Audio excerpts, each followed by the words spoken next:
Hey everyone, welcome back to another Godzilla Battleline video, and this is your best long-term investment guide in Godzilla Battleline that we're going to do. So, a little background on this idea. I've had it for a while, but mostly, those of you who have been on the channel for a long time, like when I had 300 subscribers and stuff like that, you know that there was a video series that I did that was like a stock watch where you would like look at the top units that are on the rise, like units that can see a lot of play in meta and stuff like that. Over the last almost year that this game has been around, we've noticed that Toho will just nerf or buff things at their discretion almost, with almost no consideration for community feedback or like what's what. Like Fire Rodan keeps getting buffs to not the stuff that'll actually make him useful. So instead of doing a what units are on the rise, because we never know until the day, pretty much the day or two before the new season starts, what's gonna be nerfed or buffed, I am doing this long-term investment guide to show you, this is for newer players, this is even for older players, what your best long-term investments are in the game. So I will break down these three tiers and my thought process behind them. So for the long-term investments characters, these are characters you're going to be getting like early on in the game, right? That you can feel confident in putting your G tokens in or your shards in, whatever you have, whatever resources you have, G material even, you can feel comfortable putting those pieces into these characters and they will last on your team or in your deck for a long time. This doesn't even just pertain to meta characters, this pertains to characters that are good all-arounders in general and that have always been good and good ideas and resources for you to put into your deck. This also will go for units that get better over time. So for example, Psychic Chorus isn't very useful in its early stages, but once you hit level 20, it's like a whole different beast, right? That is something that I would think is a long-term investment. Spoiler alert.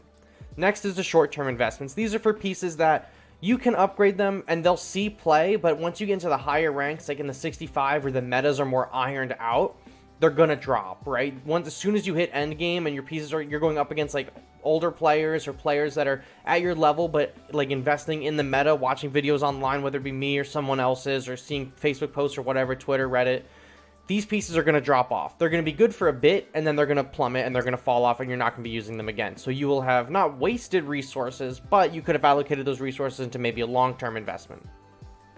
Next is the Avoid section, and that's a pretty negative name, but I want to preface this with the Avoid section is not for characters that you should never be upgrading. There's going to be a few characters in here that I think people are going to come at me and be like, oh, you should upgrade them, but these are pieces that I would avoid putting resources in while you're working on your meta teams. Only once you have your team in a comfortable spot, like all your pieces are level 20, you're like, you know what, I want to like diversify my unit portfolio, you know? Then you can go into the short-term section and the Avoid section and go through and pick your favorite pieces and upgrade them. I'm not telling you that not to upgrade any of these pieces. I'm not telling you this is how it has to be. I'm just showing you for the most bang for your buck, which pieces are going to last you the longest on your team and not just be dropped immediately. Now, second thing, disclaimer, before we actually get into any of this, is that this is being filmed on February 25th, 2022, right after the patch notes for the season after the Gigan 2004 season is out. So we have the patch notes for Anguirus is getting his HP. No, I'm sorry. Anguirus is getting his energy lowered. Hedera flying form is getting their HP increased. Energy base is getting their energy cost decreased. And Hedera mature form has more damage on their acid. We don't know the damage for the acid yet. And we also don't know what the next 4-star is going to be. This is before the Goji Summit. I don't know when this video is going live. But I'm making this. I'm just putting this footnote there in posterity that whatever happens next season with the new unit, they're not going to be on this list. This is just for everything from February 25th, 2022 and back. So, with that being said, I'm just going to go in order of the screen right here. There's some units like header and all that out of order, not in alphabetical, whatever. We're just going to go through it. Long-term investment. Hedera is a pretty solid long-term investment. Let me get the flying form in here. And I'm not going to order them in any particular order. I'm just throwing them in. Hedera is a solid long-term investment because it is a very solid AoE clear that's not a 4-star. We're talking about AoEs here, right? Some of the best AoE, King Ghidorah and Biollante, are 4-stars. Jet Jaguar is a 4-star. Desghidorah is a 4-star. We don't really have too many AoE options that aren't 4-stars. Hedera is a very solid choice, and Hedera just keeps getting buffed and buffed and buffed and buffed and buffed. The whole time Hedera's been around in the game, she's just been getting buffed. She had one nerf, and that was to increase the cost of placing the mature form from 3 to 4. Otherwise, she's just been getting attack buffs left and right. So, Hedera, pretty long-term investment in my eyes. Ultima and Terrestris, also very good investments as well. Terrestris has seen a little bit of a downfall and is harder to use because the evolution time I'm sorry, the evolution time, HP recovery time has been decreased. But Ultima himself is extremely powerful. He's probably one of the best single target attackers in the game, and his range is almost unmatched by anyone else. Burning is, I was already jumping to the next one, but Ultima is really good long-term investment. Burning is an interesting one. I would, at the moment, avoid upgrading Burning Godzilla. Burning Godzilla's attacks are extremely powerful. However, he's a 4-star, so it makes hard to get pieces for him. I mean, same for Ultima, hard to get pieces for. But with Burning Godzilla, he is not lasting on the field long enough for you to get his charge all the way up for him to do the most that he can. His AoEs are pretty small. His damage is good, his health is good, but he's not lasting long enough in the field to do his intended damage. So, listen, all the characters that are going to be in a Void are going to be really good in fixed battles, most likely, and in the short term even you could upgrade them, but I would not go out of my way to get Burning Godzilla pieces, just because at the moment he is just not doing what he needs to do. His damage at way higher levels is so strong, but to get him to those higher levels is going to take you a very long time. So especially if you're just a brand new player trying to like get long-term units in, I might avoid Burning Godzilla for now, save up the shards you're going to get for him, and then come back. But I don't think I would go out of my way to get him. Kiryu, very good long-term unit. Kiryu sees a ton of play. He can be played anywhere on the map. He has a really solid leader ability. He's not seen more as a unit, though, not as a leader. Kiryu overall is pretty good. Kiryu, like level 6 and up, extremely viable unit. Can be placed anywhere on the map, has the missile strike and very good range. Can benefit from the Bylante buff, from the G89 buff. Very solid unit. I like to see him in action.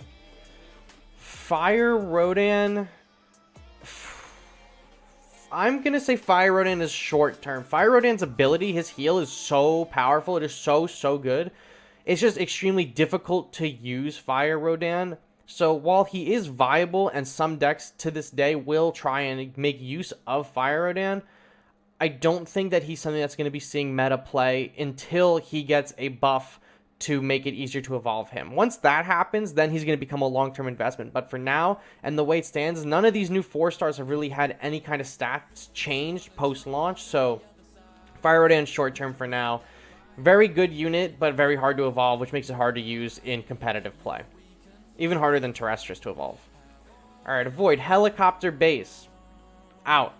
Do not, I don't even have to go into this, do not do Helicopter Base. And you know what, for good measure, we're going to grab the M-Boss from down there. Don't do the bases. The bases, I would avoid them at all costs.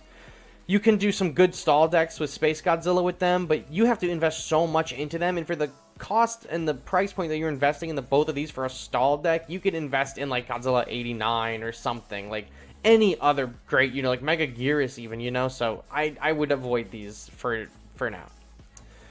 Anguirus has been, definitely was short-term, is now long-term investment. Anguirus is a very good off-tank if you're not using G89. Anguirus is having their energy cost reduced from 5 to 4, and 4 is the original cost. Anguirus had their damage lowered from way back when, but they got a boost to their health, so every level had a 500 health increase. With the cost reduction and the health increase, Anguirus is a very good tank. The higher that you get him in levels, the better he's going to tank.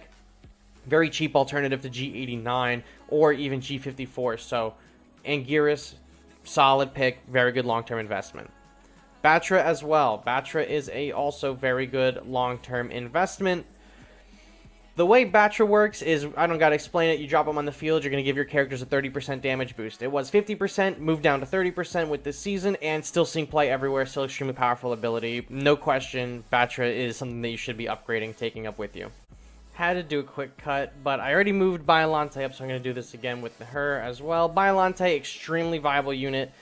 Very surprised in the last 2-3 seasons that she's been insanely powerful. She hasn't seen any kind of nerf to her at all, so she's very powerful, really great AoE, 3 costs to drop on the field, is a 4-star, so hard to level, but when she's in water, she gets an 80% damage boost. When she's in water, she has the highest DPS in the game. Her AoE hits the entirety around her. Most AoE units just hit in front of them. Bylantes will hit back, front, forward, left, right, whatever. Best AoE probably in the game, Bylante. Very good long-term investment. I would upgrade that. Bomber is an interesting one because Bomber is not seeing play at a high tier, but at high tier can do a lot of damage.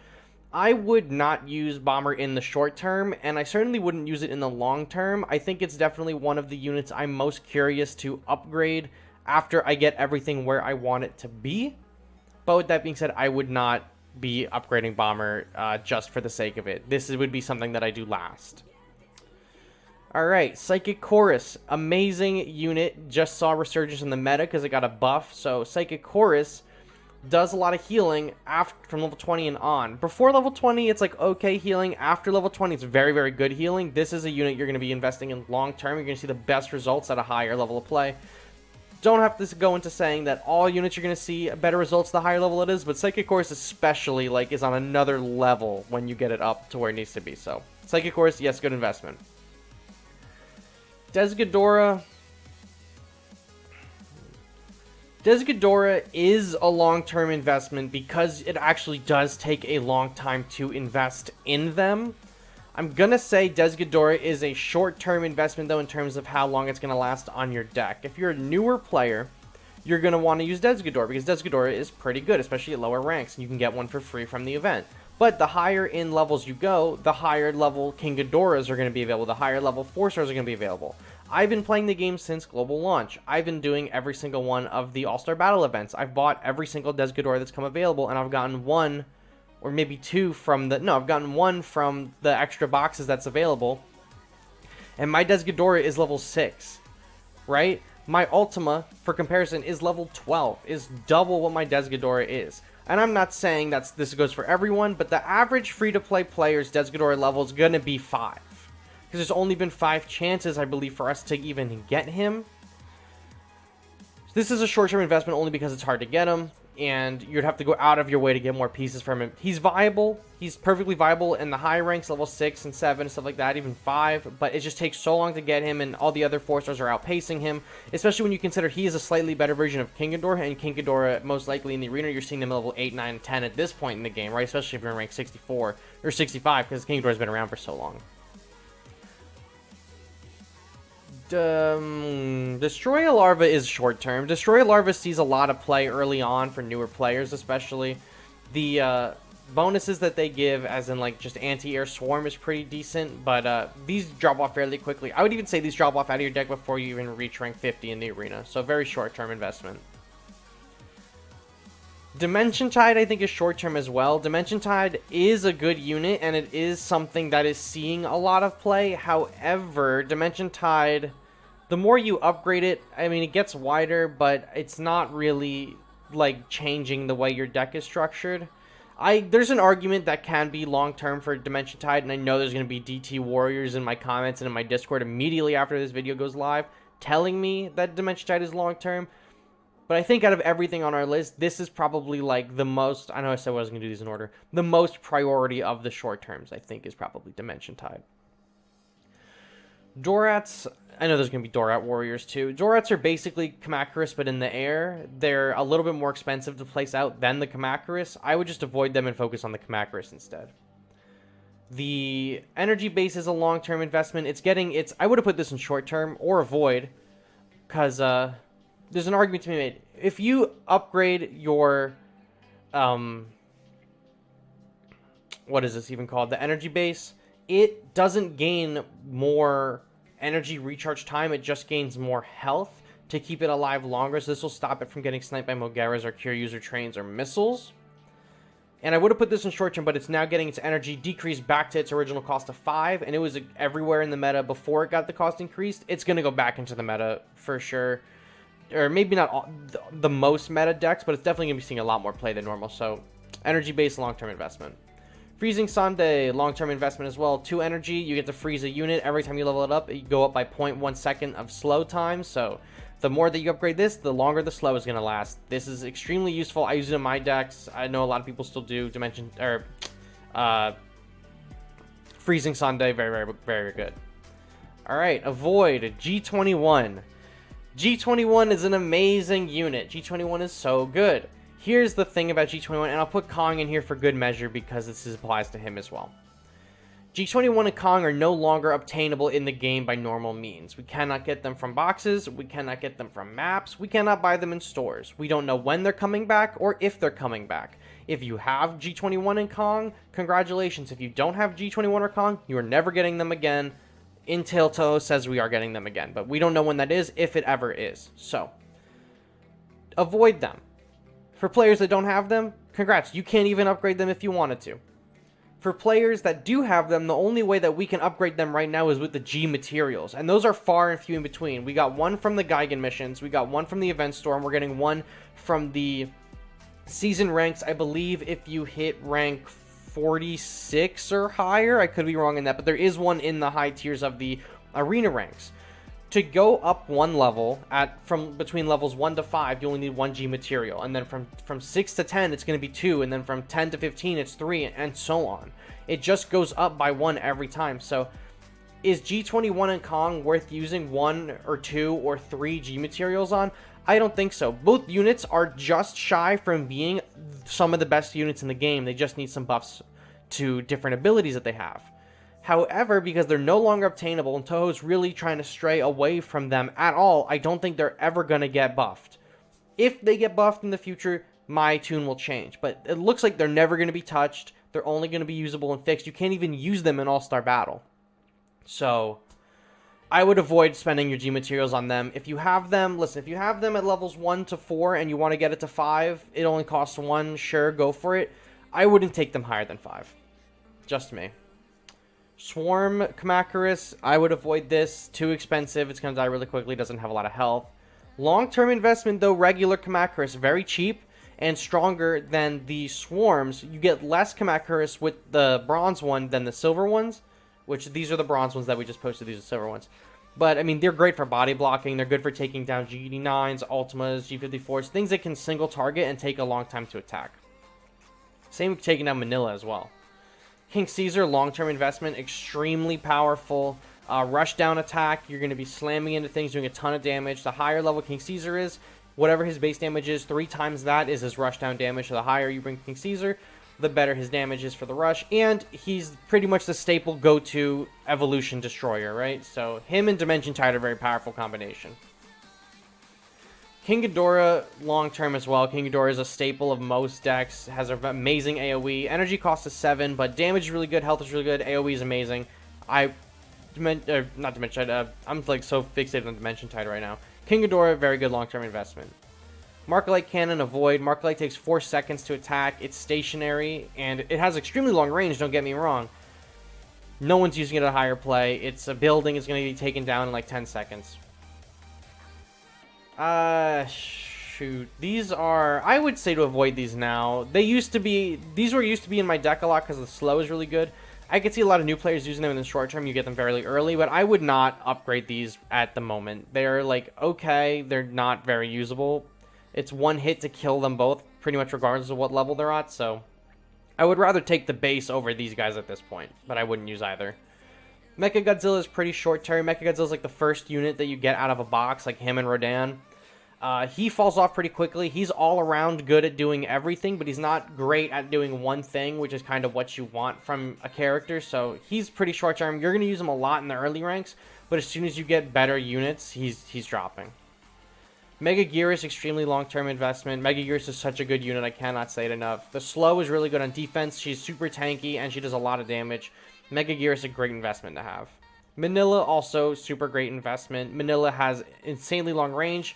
He's just under Ultima and Super X, and it has a slow. For 2 energy, you get a really long range slow. That's all you gotta say. I still use Manila to this day. I know a lot of people dropped him, but Manila for sure is still a long-term investment. Missiles is short-term. Missiles are going to see a lot of play early on. They're going to be able to take out energy bases. They even still, to this day, will take out a high-level energy base if your missiles are high enough. They'll take out lower-ranked units, but outside of, like, Kiryu leaders using these to take down people after they get hit with Absolute Zero Cannon, or people using these specifically to take down, like, energy bases or stuff, or trying to get evolutions, it's not going to really work. Not seeing a lot of play. Same thing goes for Unmanned Train Bomb while we're at it. I'll throw it in there as well. Moguera, I would have put in short-term investment, but I think Moguera is a long-term investment. Moguera is seeing a lot of play, seeing a resurgence in play, for sure. There's just a lot of good things about Moguera. You can place it anywhere. It does decent damage. Damage is not incredible, but you can do very well with it. I'm like debating putting Moguera in the short term, because once you get Kiryu at a high level, you don't really need Moguera. I'm switching Moguera to short term. Same things apply to Moguera, but going short term because Kiryu is a better version.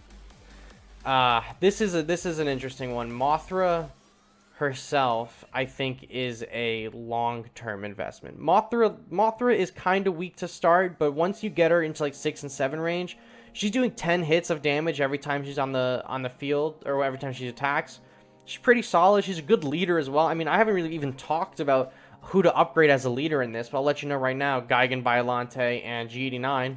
Not in any particular order. Those are probably the 3 best leaders you could pick. But Mothra is a fine leader. She's seeing a lot of resurgence, healing up high health units like Mechagodzilla and G89 and Godzilla 1954. So she's a long-term investment. If you want to use her as a leader, it's going to take you a while to get her viable, so she's not dying in like 1 or 2 hits. But I think in the long term, you're not going to regret leveling up Mothra, regular Mothra. All right, Mothra Leo. Mothra Leo is a decent investment, but King Caesar is better. I'm seeing a lot more resurgence of Mothra Leo recently. A lot of people have been using him against me. Mothra Leo is decent and fixed. I would say that in the top tiers of rank, not being used very much. King Caesar is cheaper and does more damage, so short-term investment Mothra Leo. Super cool unit, super cool to look at. I really love the design and the colors, but King Caesar's just, if you're going to go for one of the 2 Russian characters, King Caesar's better. Like a country mile. Rodan is in the same camp as Mechagodzilla, but Rodan is way faster than Mechagodzilla in terms of attack and speed in general, and Rodan at a high level does actually see a lot of play. So, very good unit for 4 energy to just send out in the air, can't be hit by grass units that are only ground, like G89.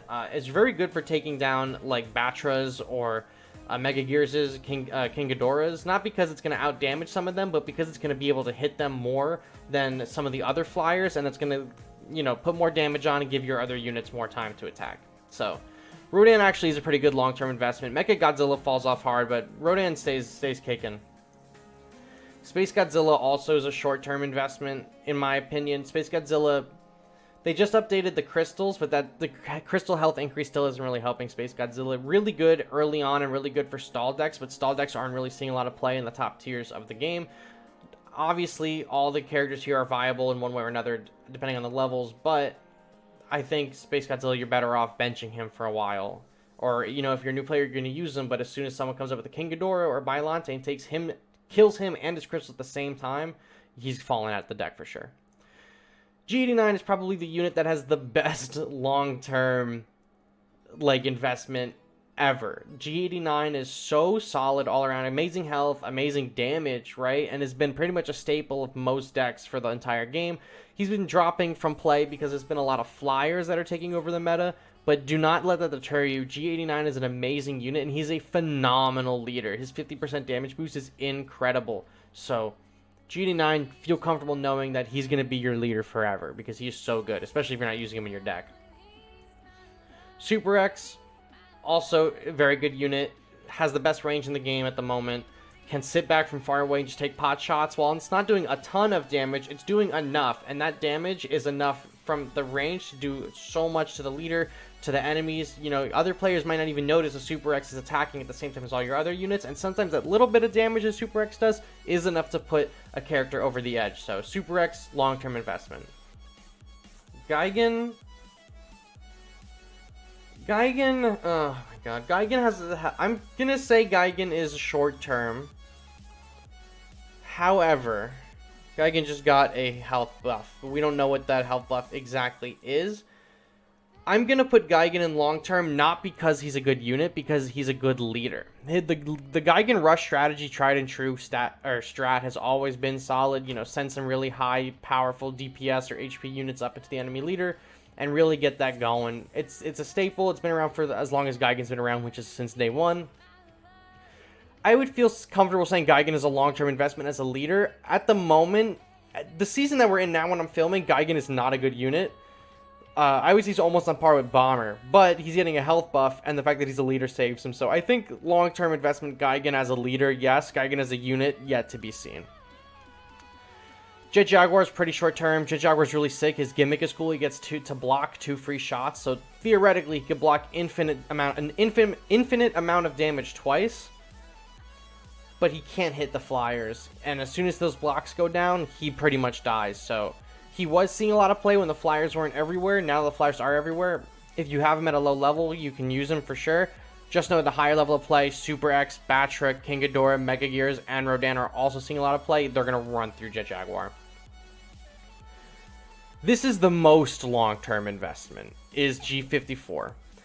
Godzilla 1954, not only you have to invest in him, you have to invest in Burning Godzilla, you have to invest in G89, you have to invest in Kiryu, and you have to invest in Terrestris / Ultima. Am I missing anyone? Burning, 89, Ultima, Kiryu. No. As of right now, they haven't added any new Godzillas to his pool of what Godzillas he can become, but G54 is, like, you know, his whole shtick is, when he dies, he comes back as one of the Godzillas I listed, not Godzilla 21, at a decreased cost, so by 2 energy less. It's amazing. Not only is G54's base health and attack really solid, he's a really good tank on his own, but having Kiryu in your deck for 4 energy is huge. Kiryu's such a good unit, and the characters that he summons for less are the ones that are from your deck, so or you're not in your immediate deck. If they're in your deck with him, with G54, they're not going to be summonable. But if they're not in your deck, right, if they're just in your inventory, he can bring them out into the field. So if you're not using Kiryu anywhere in your deck, he's going to bring out a 4-cost Kiryu. If you're not using Burning Godzilla, he's going to bring out a 3-cost Burning, which is, in my opinion, much better than a 5-cost Burning. G89 at 4 energy, right? Because he's sick. No, he's 7. So G89 at 5 energy is so good. So G54 is an amazing unit long term. The weaker all of those Godzillas are, the weaker your G54 is going to be. But the higher they all are, the better your G54 is going to be. He's a really solid unit. These are the 2 latest units. Kids, I'm just going to say right out, I would avoid upgrading kids. There are some strategies that work with kids, but there are better units that you could be upgrading than kids. Obviously, there can be a case for all the units down here, but I would just not even worry about kids at the moment. Gigan 04. Gigan 04 is doing numbers, man. I was going to put Gigan 04 in short term, but there are some high-level Gigan 04s in the Discord, and they are doing work. Gigan 04 is hard to use, but the stun range that he has is really solid. He basically does a a King Caesar Manila combo where he will run up, trap a unit in his chains, rush up to them, and then hit them. He's like a 1.7 attack speed. He doesn't have a lot of health. He doesn't do too much damage, but he attacks really fast, and he can stun units from pretty far away. So the higher level this Gigan is, the crazier he's been performing, man. In fixed battles, he's really, really good. And like level 6, 7, he's showing very well in his performance and everything like that. So this is what I believe are good long-term investments, good short-term investments, and then good units to avoid. These are units that I probably wouldn't upgrade. The only ones in here that I would think about considering is probably Burning Godzilla, because Burning Godzilla will help your G54, but you don't have to upgrade your Burning Godzilla if you don't want to. These units, I feel pretty fairly, are really good in the mid-game and short-term, but are not really used too much in competitive play higher up. These are all units, right? Every single unit in long-term is or has been seeing competitive play for at least a month or 2. Energy Base has always been competitive. Psychic Course was competitive for a long time, got nerfed, and now it's back. Freeze was competitive way long ago, but it was kind of unusable. Ever since this was usable, this was made usable pretty much last season or the season before. So solid for 2 energy, right? Super X, pretty much usable since it's been out. 54, usable at the higher ranks. All these units are really, really solid, and a lot of older players watching this will have most of these units at a really solid level, but new players, this top bar are the units that you should be investing in. These are the units that I feel comfortable telling people to make a deck out of, right?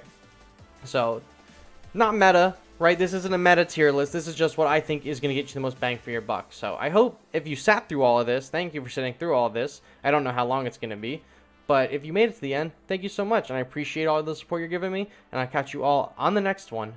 Bye-bye.